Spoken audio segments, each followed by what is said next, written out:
which requires us to acquiesce, or better yet, frighten us into submission. Make no mistake, man-made global warming as a theory is being pushed by people who believe in global government. They have been looking for an excuse for an incredible, freedom-busting centralization of power. And this global warming is just the latest in a long line of such scares.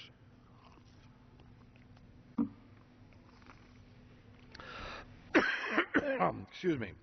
This was recently acknowledged by the godfather of global warming, of the global warming theory, a man who over the years has been given such credit for laying the intellectual foundation and the scientific foundation for the theory of man-made global warming. His name is James Lovelock. James Lovelock, however, has changed his mind.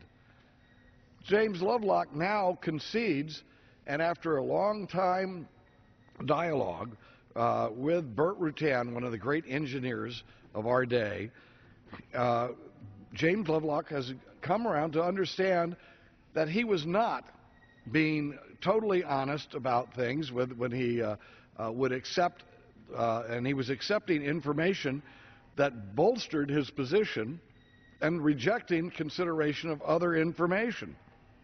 And he has changed his mind about the real threat that global warming poses to the Earth. Not that there won't be any global warming, but that it has been totally exaggerated by the scientific community, and that he himself played a major role in that exaggeration. Dr. James Lovelock, in an article in the Toronto Sun, which is entitled "Green Drivel Exposed," the godfather of global warming lowers the boom on climate change and the hysteria that we have been hearing over these last few years. I would now like to introduce for the record, Mr. Speaker, I'd like to introduce for the record this article that was just recently in the Toronto Sun, and would like to put this in the record at this point. Without objection. Thank you. And for those who are listening or reading this specifically in the congressional record, I'd like to have a quote from that article now, and that article says, "Having observed that global temperatures since the turn of the millennium have not gone up in the way computer-based climate models predicted, Lovelock acknowledged," and here is his quote, "The problem is we don't know what the climate is doing. We thought we knew 20 years ago." You know, the sign of a very intelligent person really is to admit the things that he doesn't know. I mean, I've always said I'm not the smartest guy in the block, but I know what I don't know. And thus, when I'm talking to people, I can have an honest discussion to try to expand my knowledge. We've had too many people claiming that they know it all and that we have to give up our freedom because they know it, and they don't even have to engage in a debate with us over the details of something like global warming. Let me note, who has heard the words, "case closed"? I mean, 3 years ago, that's what they were saying here. What does that mean? When you hear people in government and you hear scientists saying, "the case is closed," well, that must means there's no going to be further debate on this issue. I've been here as a member of Congress for 24 years. Before that, I served in the White House for 7 years under President Reagan. I have never seen a time when there was such an effort made to cut off debate on an important subject than has been done on global warming. Never have I heard over and over again people being told to shut up and the case is closed. Never have I seen so many research projects canceled because it in some way challenged the theory of global warming. Never have I seen so many scientists fired from their position because they believe that the global warming theory may not be accurate.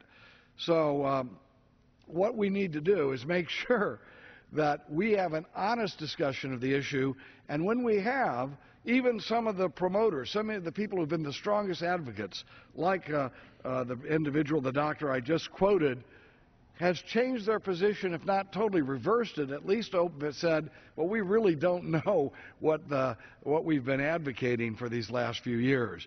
Mr. Speaker, I would like to introduce into the record a letter from an esteemed physicist, Gordon Flux, who is an aerospace, and this is a letter and some communication between this physicist and aerospace pioneer legend Burt Rutan. I would like to put that into the record without objection. Now, let me read in part what that letter says.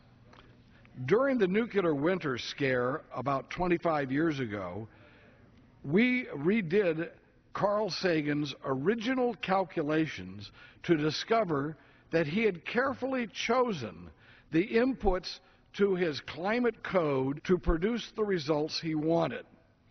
And when we realized that a highly respected physicist would prostitute himself to support his politics, his stature, and his income, we in principle understood all the other scams of the post-World War II era.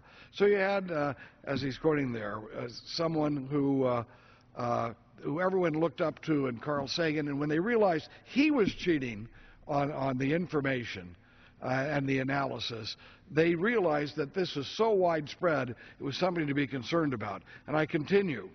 From 1946,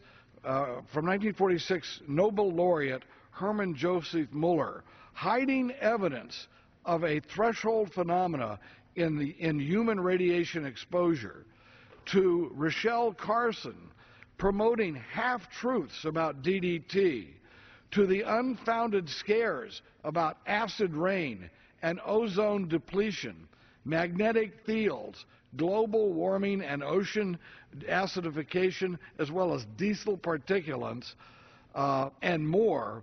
We have been victimized by continuous hysteria that has led to disastrous public policies.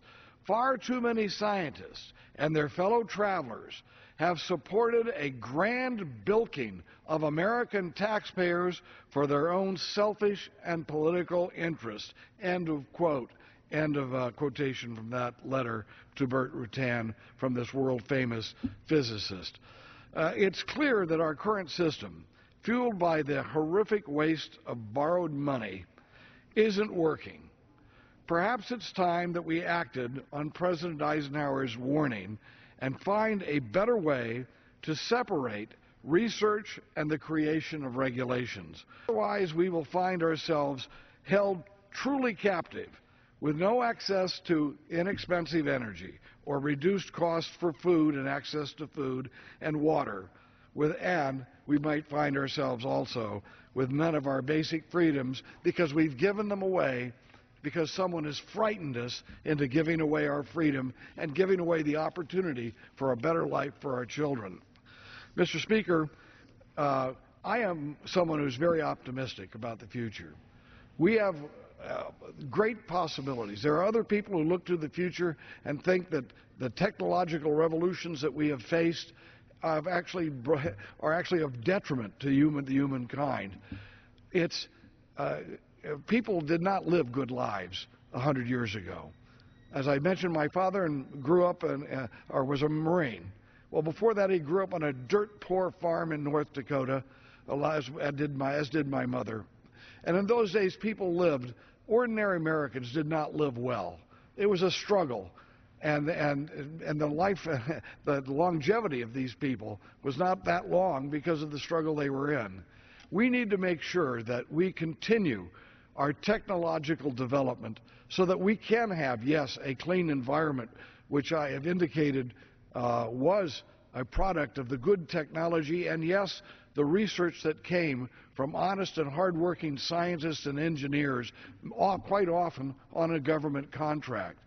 But we need to make sure that we don't back off, because we know there is a group of people in our society